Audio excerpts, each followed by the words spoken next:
Hello दोस्तों, आप देख रहे हैं हॉरर स्टोरी हिंदी। तो चलिए आज की कहानी शुरू करते हैं।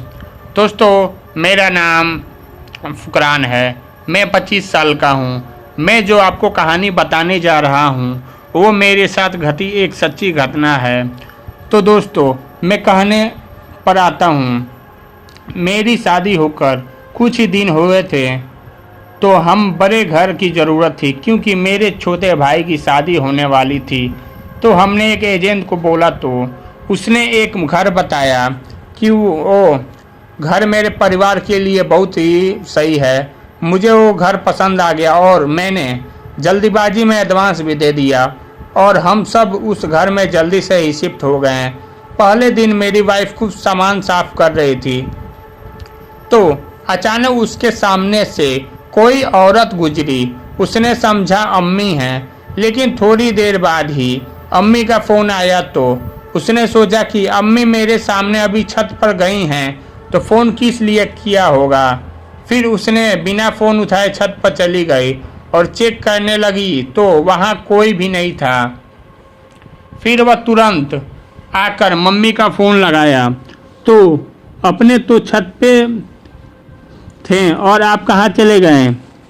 तो अम्मी ने कहा कि मैं तो सुबह ही तुझे बताए बिना बजाए निकल गई थी।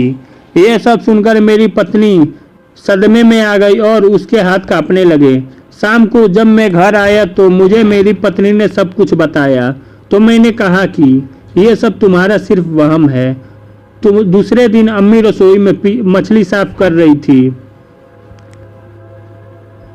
तो पीछे से किसी ने अम्मी को बालों को खींचा।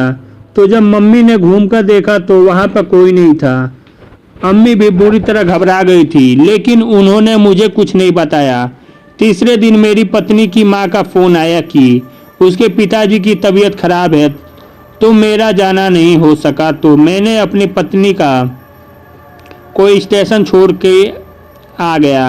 रात को जब अपने बेडरूम में सो रहा था तो मुझे नींद नहीं आ रही थी। जब मैं उठने लगा तो उठ नहीं पाया, जैसे किसी रूहानी ताकत ने मुझे रोक रखा हो। फिर थोड़ी देर बाद मैं उठ पाया।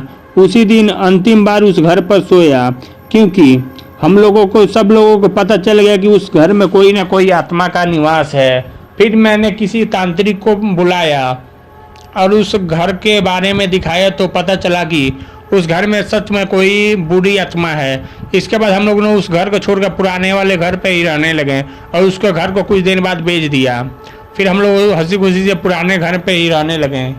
आपको यह कहानी कैसी लगी कमेंट करके ज़रूर बताएं और लाइक सब्सक्राइब करें। धन्यवाद।